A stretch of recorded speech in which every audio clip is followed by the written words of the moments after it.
Hello, everyone. If you want to know what it's like to buy, sell, and in this case, even ever rent a property with a digital platform, you're going to find out today when we talk to one of our early customers, Kristen Sonday. But before I introduce her, I'm going to talk about the unreal stat of the day. Today, that unreal stat is 5%. And that's the amount that Kristen saved when she bought a home on our platform, unrealestate.com. Kristen, would love to, first of all, just introduce you. You are a force of nature. Kristen's one of my oldest friends. We met at the 2017 Techstars. We launched both of our companies. She's the co-founder and CEO of Paladin, and I'll let her do her justice. I'll let her describe it and walk through it. But Kristen, thank you so much for joining. I'm excited to have you on the show. Likewise. Well, thanks so much for having me and do it justice, no pun intended. So as you mentioned, I'm the co-founder and CEO of a justice tech startup called Paladin. And our mission is to increase access to justice by helping legal teams run more efficient pro bono programs. And so we work with firms and corporate teams and bar associations to connect them with individuals in need of legal help. Awesome. We're going to get into that a little bit more later. The first thing I want to do is have you just paint a picture, a before and after picture of your prior real estate experiences versus using Unrealest. And what did you enjoy most about the experience? Yeah, of course. Well, I'm so happy that you built this because before Unrealest, I would just use traditional online sites. But to be honest, they all felt kind of the same. And I felt like they focused on the actual listings rather than the buyer and our experience throughout the process, which can be kind of difficult to navigate sometimes. So what I really loved about Unrealest was initially connecting with our agent, Joel, who at this point is a good friend, and he helped us navigate every step of the process. And then most importantly, he ended up helping us negotiate a number of credits that we could use on top of the Unrealest closing credit, which we could then reinvest in the property. That's amazing. Yeah, Joel's great. He's actually one of our earliest investors as well. So it's all amazing. in the family. Yeah. No, he's great. Would love to understand more about that overall experience. So you mentioned that there were some credits. You bought a new home. Obviously, this is an exciting yet also could be a stressful experience. And it sounds like the savings were really the number one. I mean, it's one of the things that we really push forward is the most important thing on our platform. But talk a little bit more about that. Like, you saved, we said at the top of this podcast, 5%. What are some of the things you did with those savings? Yeah, for sure. And that was, really important to us to get a good deal, especially, coming out of COVID. It was really important that we kind of restructure our life around particularly our expanded family. So I recently had a baby and we wanted to, Congratulations. Thank you, to find a bigger condo, a place where my two kids could really grow up. And so a lot of the reinvestment we did was around them and building out their rooms and things like installing new closets and getting new blinds and curtains, and which sound like basic things, but they're actually really expensive. And then on my end, my self-indulgence will be this winter when we get a brand new fireplace to help me cope with the very brutal Chicago winters. So very excited about jealous. that as well. And these things, they add up over time. So every bit of savings really helps. And Joel was instrumental in helping us navigate that. The other thing that I really loved about working with him was he had a whole network of folks who could help us. So in addition to buying our new place, we were figuring out, whether we should rent or sell our prior home. And he helped us, fix that place up, connected us with a number of contractors and folks in his network to make it really attractive and just improve the place overall, and ended up renting it through him for this first year. And then ultimately, when we decide to sell it longer term, we'll be going back to Joel to help us find the perfect buyer. So it really worked out all around, and we're grateful that we could work everything through him, and it was a very seamless experience. That's awesome. That's one of the things we find with a lot of our clients or customers. People often they're selling and they're buying at the same time, or they're buying and they're trying to decide if they want to sell or rent. and you end up helping people transitioning through more than one transaction. It might be, 2, 3 at once, and then more later. We always want to help people as much as possible, and there's usually savings on both sides, so we love that. Okay, so I want to switch gears a little bit. So you and I have just in our personal conversations talked a lot about wealth inequality, how almost a third of that wealth inequality is associated with real estate, right? People not being able to take advantage of the equity in home ownership. Would love to understand, given your background and expertise in social justice and social equity, how does real estate affect social equity and access to opportunity in our culture? And what can we do to make it better? That's a really great and complicated question. So it's easy, right? I think, right. Yeah. Okay. How much time do we have? So yeah.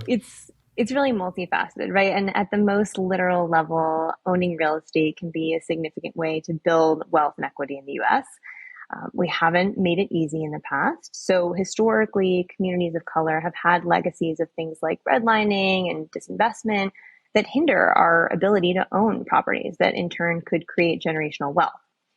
And where you live has a really compounding effect on things like where you go to school, which can help determine educational opportunities long term and economic mobility, as well as things like where you end up working, which affects your salary and your benefits. And they all contribute to longer term generational wealth, which is why it's something to really pay attention to. I think it's going to actually take a combination of policy work and also commitment from the private sector to really invest in these neighborhoods, and then also support people who are looking to buy property, especially first-time homeowners, in order to make real change in racial equity. I love that. Yeah, I mean, these are multifaceted, systemic problems that we're dealing with. It's a lot of work, but it's one of those things where, as a company, we sort of have it baked into our mission, where we're trying to figure out ways that we can, besides just bringing that savings, because bringing the cost down, bringing more affordability to the system can help more ownership, right? But we're always looking for new ways as well. Right. Okay, so I love that. Would love to understand, still on that social justice tip, in regards to businesses getting more involved. Lately, what brands or companies are doing it right besides Paladin? You can talk about Paladin too, because you guys are really doing it, but would love to understand what are some of the other ones you admire, any exciting campaigns or projects that you want to share. You can obviously talk about Paladin too, but would love to learn about some of the other ones you're looking at as well. Yeah, of course. Well, I really love organizations that lead by example, because that is also what creates change. You can't be what you can't see. And one of the the big news story of this week in the impact community is around Patagonia. So this week, the founder of Patagonia decided to essentially donate the majority of the company to a nonprofit that's going to take their $100 million+ of profit per year and reinvest it in climate and nature related causes. And it's a pretty drastic measure that we haven't really seen before to this magnitude. But I think we're actually going to see a lot more of it in the future. We're going to see companies reinvesting their profits. We're going to see corporate executives kind of restructuring their lives and different tax incentives, et cetera, to benefit public causes and the public good. And I, as someone who works in justice tech, I am here for it. So it's really exciting to see, and it's creating a lot of interesting buzz on both sides, since it is a bit controversial. Yeah, no, I love it. I almost think it's funny. When I saw that, my first thought was just wow, right? That this person decided to do this major thing for the world. He had this great quote I saw that was like, the earth is our only shareholder now, or something like that. I'm sure I'm butchering it, but I was like, ooh, that gave me chills a little bit. And it made me want to, another thing that I thought was interesting was it made me want to buy the product. And I'm not a Patagonia person. When I see that brand, I think about the vest, the investment bankers, VC kind of rocking that vest. And that was not, even though I did investment banking for 3 years, it's not a fashion sense that I ever identified with. But I saw him doing this thing and I was like, oh, I'm going to get some Patagonia now. That's a great point. And there's this phrase that you can do well by doing good. And it really aligns like business and impact incentives to do things that are good for the community, which in turn inspires consumers to better align with your brand, and it drives consumer decisions. And we're seeing that more and more, especially with younger generations who care a lot about social causes. And that's one thing at Paladin that really drives pro bono engagement, is that up and coming lawyers in particular really want the ability to get involved with their communities, to give back. And for me, that's really encouraging, because we are going to see more conscious capitalism contributing to bigger societal causes and making real change. I love that. So let's talk a bit about Paladin. What's going on? Yeah. So essentially, our whole mission is to do more and better pro bono work and mobilize legal teams around the world to get involved with different causes.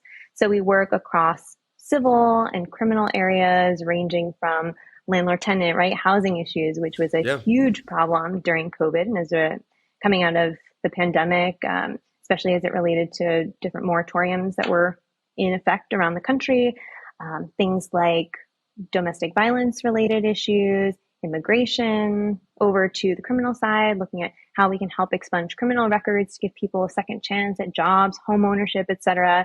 But all of this work is really interconnected with generational wealth and social mobility, and has kind of second and third order consequences on folks' ability to create that wealth and move up. So we're really honored to be in a position where we can better connect through our technology attorneys who have the skills to help low-income people in need with those folks to help alleviate their legal problems, so they can move on with their lives and focus on other things at hand. So it's been a really fun ride and just getting started. I love that. I love that. When you talk about social impact sort of enterprises, there was for a while that, buy one, give one, sort of business model. Tom's model, which I don't think there's anything wrong with that, right? But I mean, I wear Bombas socks, and I'm trying to think of some other one. But yeah, I participate in it, and I think that feels good sometimes too, right? Warby Parker and some others. But in what you do, the very service that you are, implementing in the world, every single time somebody's using it, they're automatically helping someone, which I think is really cool and amazing. And then when when it's software, there's scale around that, right? You can help out 10x, 100x more people with your platform than if I was a single practitioner attorney and said, "Oh, I want to go do some pro bono work." Well, that's great, but you all are doing it at scale, which is amazing. Yeah, and justice tech is a relatively new category, and it's really interesting because our business and impact sides are inextricably tied in my mind. If we're not getting impact results and we're not helping people in need, then our customers are going to leave us, right? Because that's the goal of implementing Paladin. And on the other side, if we don't continue acquiring customers, we can't help as many people as we want to. So it's a really interesting way to balance the good, social good and the business good. But it's working very well thus far, and we've been pleasantly surprised by all the excitement and the buy-in around leveraging tech to help more people. And I think that we're going to see a lot more of this type of technology in the future. Awesome. Yeah. So let me just do a quick recap. Rewind. So, what we found is that you, as one of our early customers, saved close to 5% when you bought your home. I think the average customer on our platform, especially in a city like Chicago, is saving between, call it $10,000 and $20,000. We don't have to get into the details of exactly how much you spent, but it looks like you're able to use your savings to really sort of invest in your new home for your family, which I find amazing. I am still very jealous of that fireplace. And when it gets cold here, well, come on over. Yeah, exactly. Right. It's brutal out here when it gets cold. So yeah, we have certainly the savings. You're able to do some really cool things with that. Lots of work to be done in social justice and social equity, especially in real estate. And I think, I would love to follow up with you after this to find out, just get your advice on some other ways that we can really sort of make that core to what we do every day. We mentioned Patagonia and that announcement. That's amazing. And then certainly the great work that Paladin is doing. I really feel like what the thing you said about this generation now, people caring about where they place their dollars and what sort of impact those dollars have on society. I think that to me is a key takeaway from this, because we've done, I think, 36,000 transactions. And one of the things we think about is like, yeah, that's cool. We've helped, thousands of people. But one of the reasons I asked you about how much, like what you spent the thing on, is because sometimes you find like those personal stories, like, I was able to, for the first time, have an extra room. My kids were on top of each other. Now we have an extra room, and that meant that my kid could sleep more. Whatever it is, right? Like those are real human things that everybody deals with. And, for some people, saving that 5%, not a big deal, but to the average person, it's a huge deal, right? And so we really love those human stories. I appreciate you taking the time. Thank you so much for joining us. Now is one of my favorite parts of the pod.